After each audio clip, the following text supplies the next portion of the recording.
जिल्ह्यातल्या 4 कारखान्यांनी एफआरपी जास्त बसत असताना सुद्धा पहिली उचल 3525, 3400, 3450 अशा प्रकारे जाहीर करून एक प्रकारे मार्च महिन्यामध्ये मुंबई उच्च न्यायालयाने जो आदेश दिलेला होता त्या आदेशाचा भंग केलेला आहे। त्यापैकी एक कारखान्याने आपली भूमिका बदलली आणि आम्ही अजून पहिली उचल जाहीर केली नाही असं कुंभी कोळसारीच्या एमडीने सांगितलं। बाकीच्या 3 कारखान्यांनी विशेषतः बिदरी 3552 रुपये एफआरपी असताना त्यांनी 3400 रुपये दिलेले आहेत।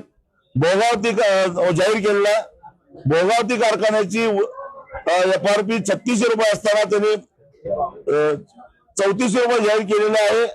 त्याचबरोबर दालमिया 3642 रुपये त्यांची एफआरपी बसत असताना त्यांनी केवळ 3525 रुपये जाहीर केलेला आहे।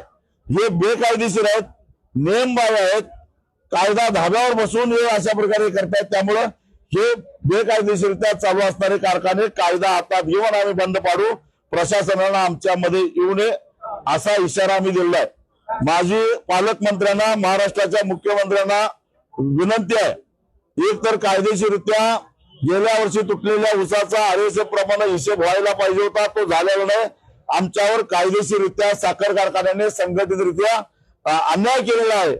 त्याचबरोबर या वर्षी तुटणाऱ्या ऊसाच्या बाबतीत तोडणी बाबतीत भरमसाठ वाढवून आमच्यावर अन्याय केलेला आहे आणि काही कारखान्यांनी एफआरपी निघत असताना सुद्धा पहिली उचल कमी देऊन आमच्यावर अन्याय केलेला आहे। याचा संदर्भातला ठोस निर्णय जर मुख्यमंत्र्यांनी नाही घेतला तर परवाच्या दिवशी मुख्यमंत्री जिल्ह्यामध्ये येत आहेत, त्यांना आम्ही जाब विचारल्याशिवाय सोडणार नाही।